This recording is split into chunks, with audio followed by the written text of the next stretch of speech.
Hi, everyone. Thanks again for joining us for another episode of the Daily BizLink. Jane Cebrynski is back, and today we are talking about muscle memory and energy management. So, Jane, thanks for being here. Thanks a lot, Lindsay. Before we begin, of course, our muscle memory and our ritual and routine. Give me a 10 moment.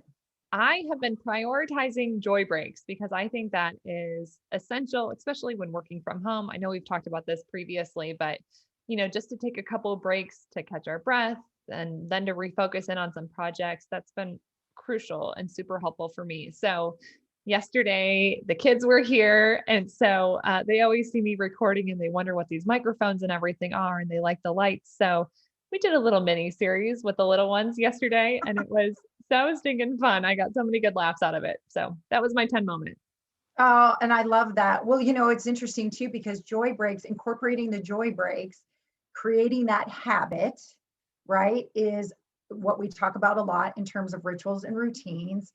And in effect, creates muscle memory, which is what I wanted to kind of talk about today as it relates to energy management and when it can be really helpful, and then when it can be really a challenge and what we can do about it.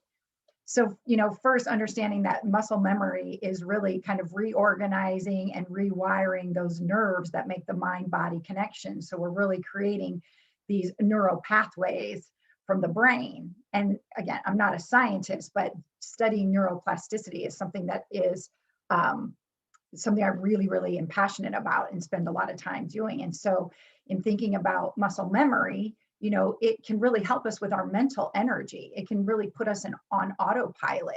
And if you think about it, it's learned behavior through repeated actions, behaviors, thoughts, and emotions. And so if you think about like from an athlete standpoint and literally taking muscles, you can be a gym rat and, have an accident that puts you out of the game for a while and then come back into the gym and that muscle memory kicks in.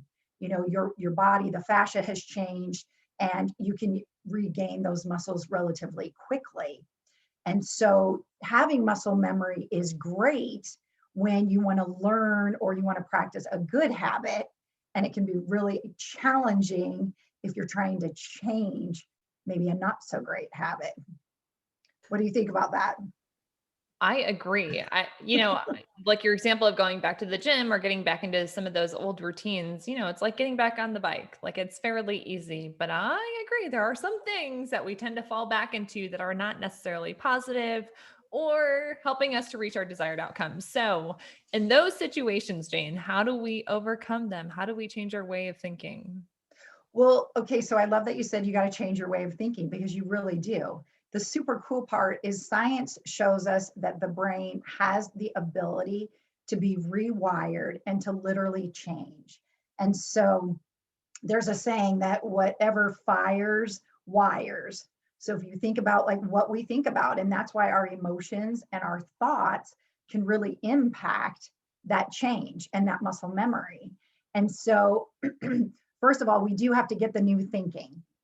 And then we've got to put some new behaviors around it too. And if you read books like Atomic Habits, and if we talk about rituals and routines, a lot of times it's about visualizing like who you want to be, and what it looks like when you're successful, because then you begin to start to change that chemistry in the brain, and you start to change your behaviors, which then reinforce the new thinking and again starts to rewire the brain. So it's pretty heavy stuff, but it's really, really fascinating.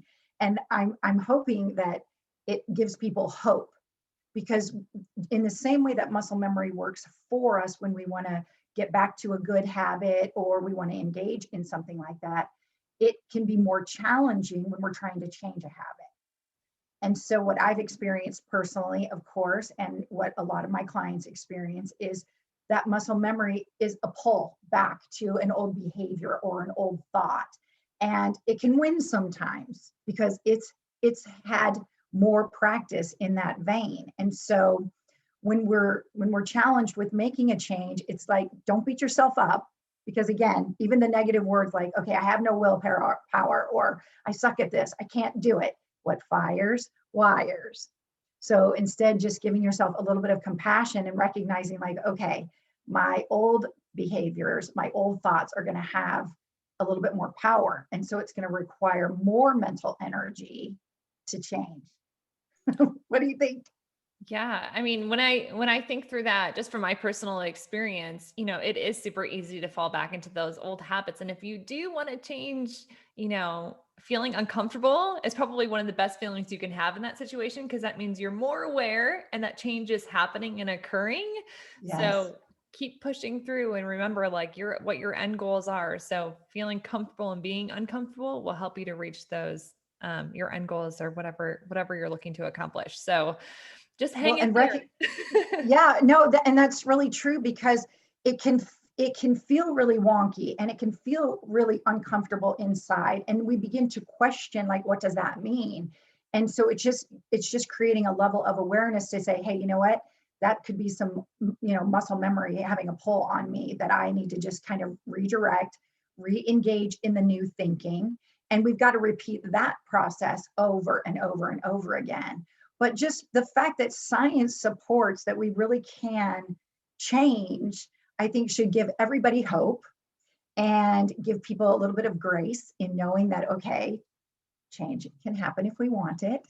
And that uncomfortable feeling, that pushing through it is normal. It's normal, and we already have a limited amount of willpower and discipline. We don't have, oodle amounts of that. And so that's it. Just making that change is going to require a little bit more mental energy and be prepared for that. So Jane, what is the challenge of the week? Well, I just think the challenge is if you're going for change, recognize that, just scientifically, that should give you hope, and get into a relationship or a community that can help reinforce the kind of change that you want to make. And then recognize that while change is hard, it can happen, and that those uncomfortable, wonky feelings are part of the process and very normal. And so don't let them scare you. And more importantly, don't beat yourself up when you fall back into those old ways. Just keep pushing forward. Wonderful. Well, Jane, thank you so much for sharing and shedding some light on the importance of muscle memory for us to start living a 10 life. So Jane, thanks for being here. Thanks, Lindsay. Have an awesome weekend.